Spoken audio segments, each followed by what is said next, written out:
এই স্বার্থপর দুনিয়ায় সবাই পাশে আসে স্বার্থের জন্য, আর স্বার্থ ফুরিয়ে গেলে সবাই ভুলে যায়।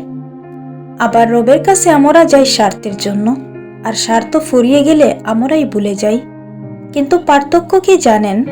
রব আমাদেরকে কখনো ভুলে যান না। মানুষ আমাদেরকে ঠকালেও রব আমাদেরকে কখনো ঠকান না।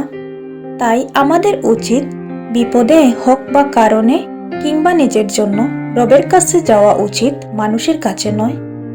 আপনার কাছে একটি অনুরোধ, ভিডিওটি স্কিপ না করে পুরো দেখবেন। যে ব্যক্তির রাগ বেশি সে অন্যায় সহজে মেনে নিতে পারে না, আর সেই ব্যক্তি সৎ ব্যক্তি হয়।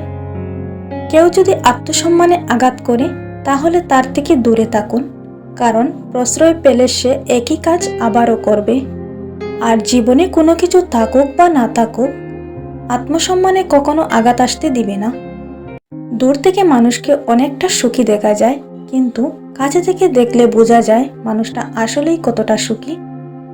কেউ কি কখনো দেখেছো টাকা মানুষকে বানিয়েছে, অথচ এই টাকার জন্য মানুষ সবকিছুই করতে পারে। আর যে মা বাবা আমাদেরকে জন্ম দিয়েছেন তাদেরকেই আমরা ছেড়ে দিই যখন নিজের পায়ে দাঁড়িয়ে যাই।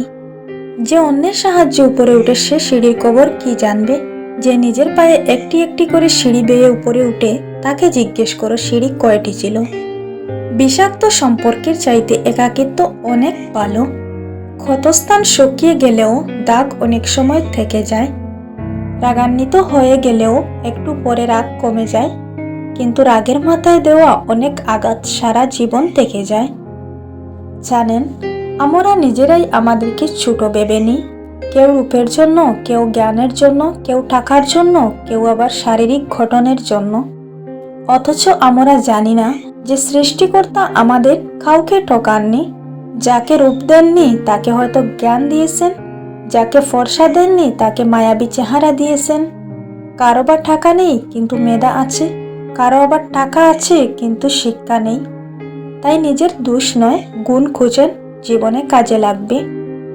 বয়স 18-র ঊর্ধ্বে হলে জীবনে সিরিয়াস হতে শিখুন। কারো সাথে কথা বললে বাচ্চাদের মতো নয়, বরং যুক্তি সহকারে কথা বলুন। বন্ধুত্ব করুন, কিন্তু সময় অপচয়কারীর সাথে নয়। জীবনের লক্ষ্য স্থির করুন, ক্যারিয়ার গড়ার পথ খুঁজেন। ইয়ার্কি হাসি ঠাট্টা কমিয়ে দিন, নিজের ব্যক্তিত্ব ধরে রাখার চেষ্টা করুন। ভিডিওটি ভালো লাগলে অবশ্যই লাইক করে বন্ধুদের সাথে শেয়ার করবেন। ধন্যবাদ।